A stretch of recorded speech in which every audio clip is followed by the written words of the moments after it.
Therefore, I have determined that it is time to officially recognize Jerusalem as the capital of Israel.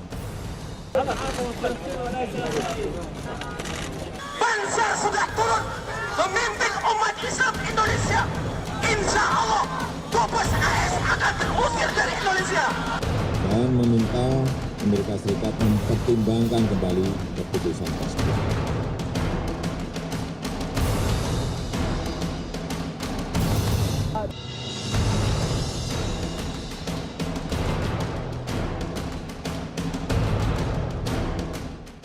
Ya, Presiden Jokowi mengaku belakangan ini tengah kesal dan jengkel terhadap sosok Presiden Donald Trump. Selain telah membuat keputusan yang kontroversial yang disebut Presiden Jokowi mendongkolkan ini, Presiden juga mengaku kesal dengan Donald Trump untuk urusan yang bersifat lebih pribadi.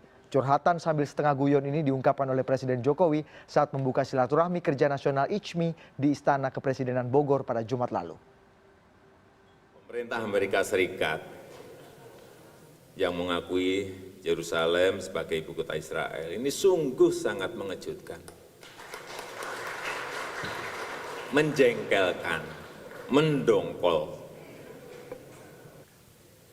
Karena waktu ketemu terakhir kita di ASEAN ini, ngomongnya ya enak banget, senyum-senyum, bahkan saat makan malam kebetulan jejer dengan istri saya di sini, Presiden Trump di sini, saya di sini. Ngajak ngomong istri saya terus.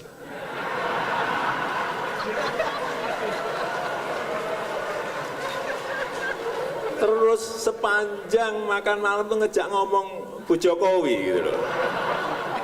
Saya liatin terus. Ya, rupanya tidak hanya Presiden Jokowi saja yang kesal, tapi keputusan Presiden Trump mengakui Yerusalem sebagai ibu kota resmi Israel berbuntut panjang. Banyak warga Amerika yang marah atas kebijakan politik Trump, bahkan mencacinya. Keputusan Presiden Amerika Serikat Donald Trump mengakui Yerusalem sebagai ibu kota resmi Israel dan berencana memindahkan kantor kedubes Amerika dari Tel Aviv ke Yerusalem memicu kemarahan warga Amerika.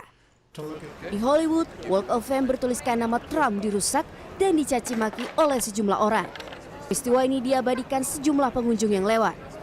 Beberapa warga bahkan melempar barang ke Walk of Fame Trump. Warga Amerika menilai kebijakan politik Trump tentang Yerusalem adalah kesalahan terbesarnya selama menjabat sebagai presiden. Keputusan Trump dinilai membahayakan warga Amerika di seluruh dunia. I personally think, like the rest of the world does, that this was a mistake, another mistake of this president's many, many mistakes. I feel that it is the worst possible decision for any kind of détente between Arabs and Israelis. And quite ridiculous. I think it was another knee-jerk reaction from our president, which is not very presidential. It's another example of Mr. Trump making a decision that has a negative impact on the people of the United States and the people of the world. Jerusalem is a city for all religions, and he's dividing the entire area by making this decision. So again, I disagree with Mr. Trump very much. Presiden Amerika Serikat Donald Trump mengakui Yerusalem sebagai ibu kota Israel mendapatkan penolakan keras dari warga Amerika Serikat. Mereka menilai kebijakan politik dari Donald Trump ini sangat provokatif dan membahayakan perdamaian dunia. Rifana Pratiwi, Los Angeles, Amerika Serikat. Dunia internasional ramai-ramai mengutuk keputusan Presiden Donald Trump yang mengakui Yerusalem sebagai ibu kota Israel. Dalam waktu dekat, negara-negara Muslim pun akan segera menentukan langkah konkret untuk menyikapi hal ini dalam pertemuan negara-negara anggota OKI. Dunia beraksi keras menanggapi langkah Amerika Serikat yang mengakui Yerusalem sebagai ibu kota Israel. Presiden Turki Recep Tayyip Erdogan menyerukan penyelenggaraan konferensi tingkat tinggi Organisasi Kerjasama Islam atau OKI di Istanbul pada 13 Desember akan membahas hal tersebut. Hal inilah yang diamini oleh Presiden Joko Widodo yang menyatakan akan hadir dan menggalang dukungan negara-negara Muslim untuk bersikap tegas dalam menyikapi isu ini. Saya 2 hari ini banyak bertelpon ke kepala negara, raja di anggota-anggota OKI. Tadi malam terakhir saya telepon Emir Qatar, Syekh Tamim, apakah semuanya nanti bisa hadir di sidang majelis OKI di Istanbul di Turki. Alhamdulillah kelihatannya semua akan hadir, saya sendiri juga akan hadir di sana. Untuk meneguhkan kita semuanya, betapa dukungan kita, rakyat kita kepada Palestina itu tidak berubah. Aksi protes jalanan menentang keputusan Trump bergulir di mana-mana. Tidak hanya demonstrasi, tapi berbagai seruan untuk melakukan tindakan yang konkret seperti pemboikotan produk Amerika dan Israel sampai pemutusan hubungan diplomatik juga bergema. Bahkan Turki sudah mengancam bakalan membekukan hubungan diplomatik dengan Israel jika Amerika Serikat bersikeras dengan pengakuan tersebut. Namun di tengah upaya penyatuan dunia internasional, khususnya negara-negara Muslim untuk menentang sikap Presiden Trump, ada keraguan apakah negara-negara Muslim bisa bersatu. Selain fakta beberapa negara Muslim berpengaruh seperti Iran, Arab Saudi, dan Qatar yang tengah berkonflik. Arab Saudi dikabarkan punya solusi sendiri terkait isu ini, mengajukan prakasa perdamaian Israel-Palestina dengan menawarkan Abu Dis, sebuah kota dekat Yerusalem Timur untuk menjadi ibu kota Palestina. Seperti dikutip dari laman cnnindonesia.com, menurut kabar yang dilansir situs Middle East Monitor, prakarsa itu tampak sebagai alternatif jika Presiden Amerika Serikat Donald Trump mengumumkan pengakuan Yerusalem sebagai ibu kota Israel. Apalagi hubungan antara Amerika di bawah Trump dan Kerajaan Arab Saudi diketahui tengah mesra. Budi Adiputro, CNN Indonesia.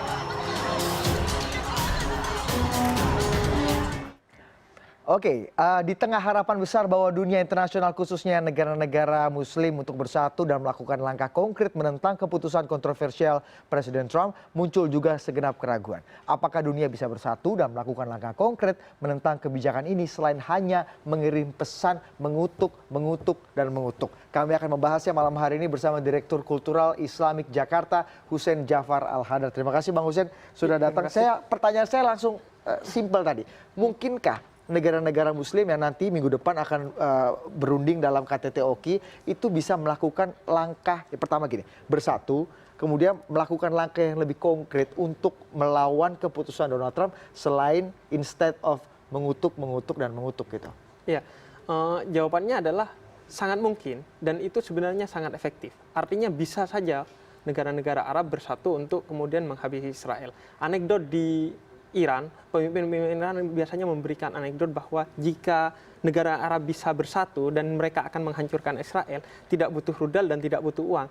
Orang-orang Arab hanya dibutuhkan membawa secanting air dan disiramkan kepada Israel, maka Israel akan tenggelam. Kalau Arab bersatu? Kalau Arab bersatu. Okay. Artinya persatuan Arab adalah satu-satunya jalan untuk menekan Israel sebenarnya. Jika bisa mereka melakukan penekanan kepada Israel dan menghantam mundur Israel. Tapi pertanyaannya, maukah Arab melakukan itu? Nah, di level ini yang selama ini tidak terjadi.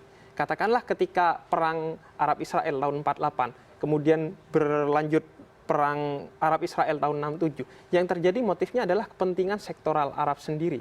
Kepentingan Yordan, Arab, ya? Kepentingan Yordan, kepentingan Mesir dan kepentingan Suriah saat itu diobrak-abrik oleh Israel, maka mereka marah, terjadilah perang 67.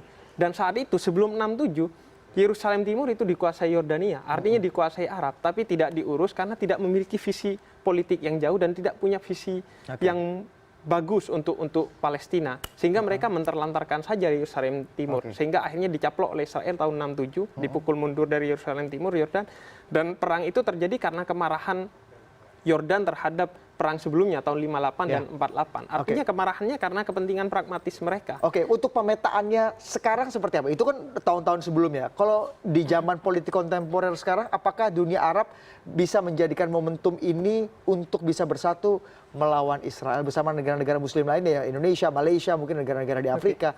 Iya, kalau kita berkaca kepada sejarahnya tadi, bahwa ketika setelah terjadi perang 67, orang-orang Arab itu bersatu 4 bulan kemudian menyatakan kami tidak rela sedikit pun terhadap Israel. Tapi itu hanya berlangsung 3 bulan. Setelah itu Israel membantu pembangunan jembatan Yordania, memberikan bantuan besar-besaran terhadap Yordan, dan akhirnya Yordan luluh. Dan sejak itu maka perhatian orang-orang Arab terhadap kemerdekaan Palestina menjadi luluh sampai tahun 85. 85 Amerika memberikan moderasi, memoderatori pertemuan Israel dan negara-negara Arab, dan akhirnya kemudian pertemuan itu semakin menguntungkan posisi Israel dan semakin memasukkan politik adu domba Israel dan Amerika di negara Arab dengan kemudian Yordan diperbolehkan menguasai dan memancangkan benderanya di Masjidil Aqsa, tapi Palestina tidak diperbolehkan.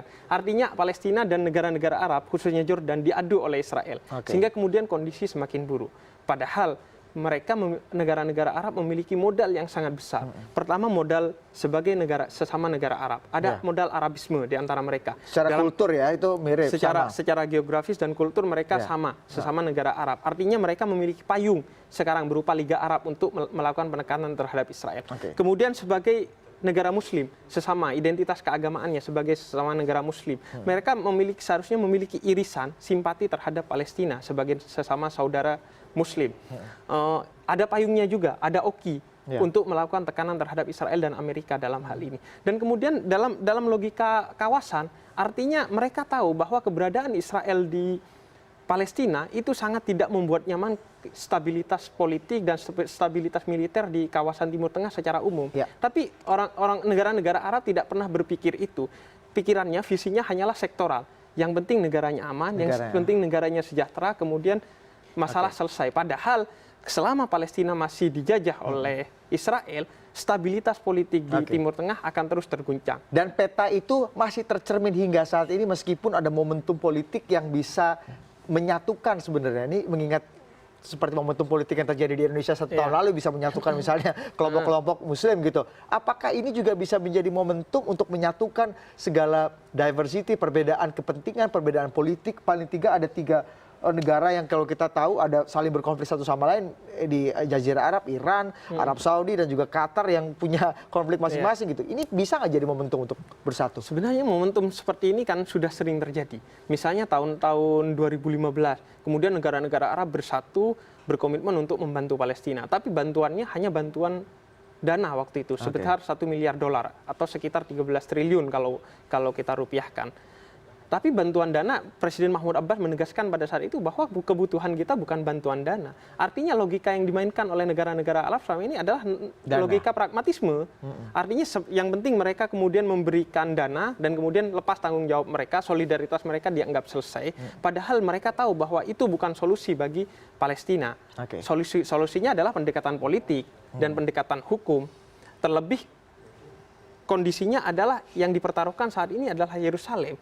Kita ketahui bahwa konflik-konflik perbatasan di berbagai tempat, misalnya di Korea, itu sangat panjang hingga saat ini tidak selesai. Padahal itu konflik perbatasan yang profan. Terlebih sekarang konflik perbatasan yang sakral. Artinya di sana ada 3 agama, 3 tempat suci. Jadi Yahudi, Kristen, dan kemudian Islam. Artinya konfliknya ini memang sangat rumit dan sangat sensitif. Kita akan bicara mengenai langkah politik yang paling konkret yang bisa dilakukan. Ini kan kita bicara mengenai masyarakat menginginkan ada pengutukan keras terhadap langkah Donald Trump. Tapi kan kita tidak hanya berhenti di situ, Bang Hussein. Langkah-langkah konkret apa yang kemudian bisa diinisiasi Presiden Jokowi tampil ke depan paling tidak untuk bisa, ayo kita sama-sama Presiden Jokowi, Presiden Erdogan untuk ada di KTT OKI 13 Desember mendatang. Tapi dalam prediksi Anda, apa sih hal yang paling maksimal yang bisa mereka lakukan gitu? Dengan kondisi geopolitik seperti ini, dengan kondisi fragmentasi politik seperti yang terjadi di Jazirah Arab sendiri? Ya, visinya harus tadi kembali untuk melihat Yerusalem sebagai kota suci. Sehingga kemudian tumbuh solidaritas keagamaan, kemudian solidaritas kearaban, dan solidaritas kawasan untuk kemudian menyelesaikan konflik di Yerusalem. Karena kalau tidak, maka yang ini akan menjadi ancaman dalam berbagai hal dan sangat panjang, termasuk akan meningkatkan radikalisme dan terorisme. Apa sih bahayanya, Bang Hussein, jika memang ini betul-betul terjadi bahwa ibu kota Israel ada di Yerusalem? Dijawabnya di segmen berikutnya. Kami akan segera kembali usai jeda berikut ini.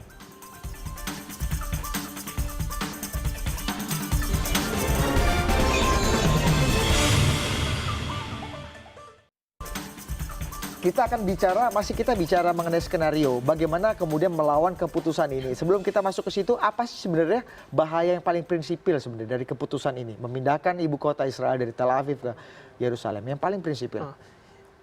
Setidaknya ada beberapa bahaya. Pertama, bahaya secara politik, ini akan menimbulkan instabilitas politik kawasan Timur Tengah. Artinya akan membuat kawasan Timur Tengah tidak aman, semakin tidak aman lebih tepatnya.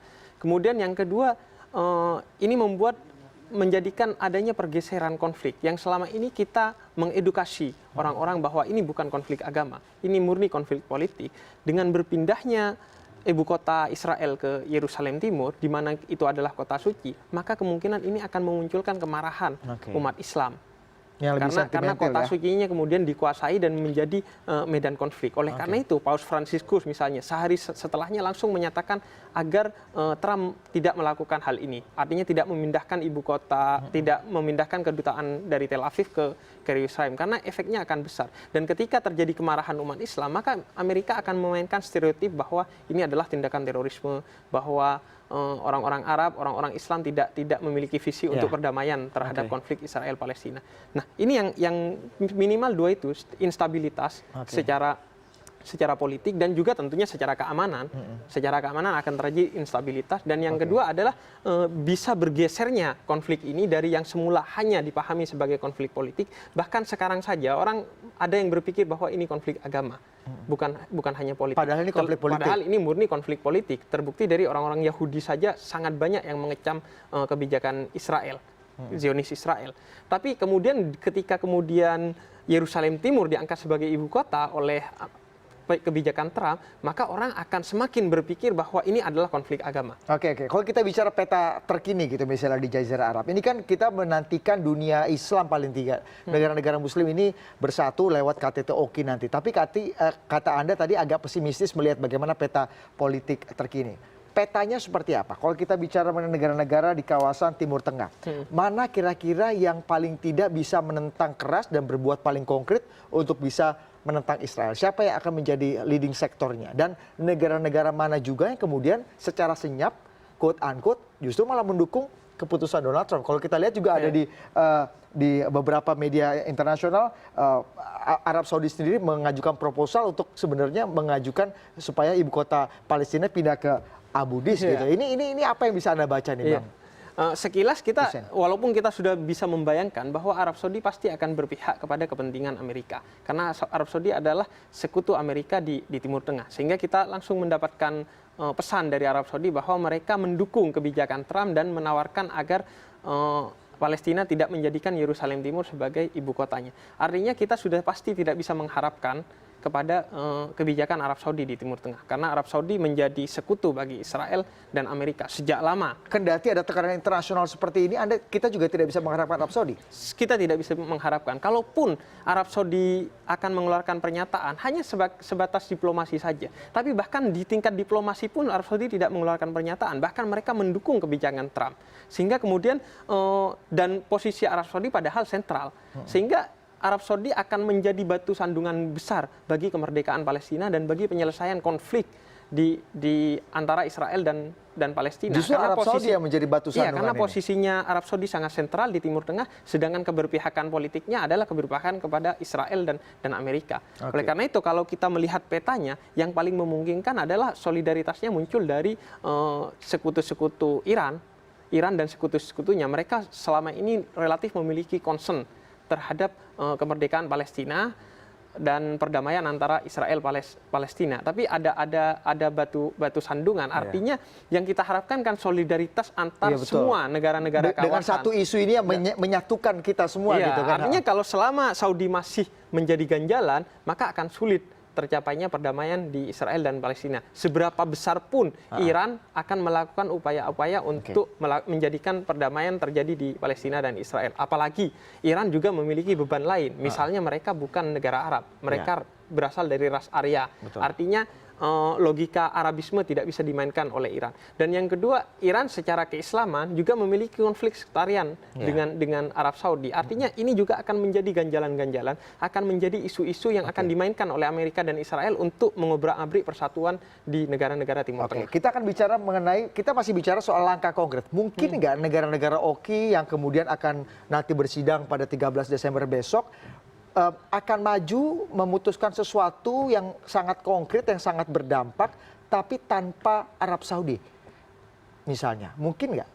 Atau mungkin Arab Saudi akan Anda lihat akan mungkin swing bergeser ke keputusan-keputusan negara-negara seperti Turki, Indonesia yang ingin punya sikap yang cukup keras. Gitu. Sulit untuk berharap Arab Saudi melakukan perubahan kebijakannya karena kita melihat sejarah persekongkolan, persekutuan antara Saudi dan Amerika. Mengandaikan sebuah perundingan dicapai kata sepakat di Liga Arab maupun OKI tanpa Arab Saudi juga berat posisinya. Karena itu menurut saya posisinya akan sangat terkunci jika Saudi tidak memiliki kesadaran untuk bersolider bagi kepentingan Palestina. Lagi-lagi ini cuma masalah solidaritas saja ya, jadi keinginan goodwill ya. Pada intinya adalah solidaritas. Jika mereka mau, mereka bisa. Tapi masalahnya selama ini negara-negara Arab tidak pernah mau memberikan solidaritas yang konkret kepada kepentingan Palestina. Jika prediksi Anda, Arab Saudi sebagai negara sentral di Timur Tengah yang punya peran, juga punya resources besar sekali untuk menentukan arah ke depan, berarti Anda agak pesimis. KTT OKI luar biasa yang akan diselenggarakan 13 Desember besok tidak akan mewujudkan atau menelurkan sebuah keputusan, kebijakan yang betul-betul punya gaung besar dan punya dampak yang besar untuk bisa menghantam keputusan kontroversial Presiden Trump ini? Saya masih melihat kebijakan Donald Trump ini adalah sebagai manuver politik. Oleh karena itu, rapat di OKI maupun Liga Arab, saya masih optimis untuk bisa memukul mundur kebijakan ini. Artinya bisa membatalkan kebijakan ini. Karena bukan karena solidaritas negara-negara Arab, tapi karena kepentingan politik Amerika.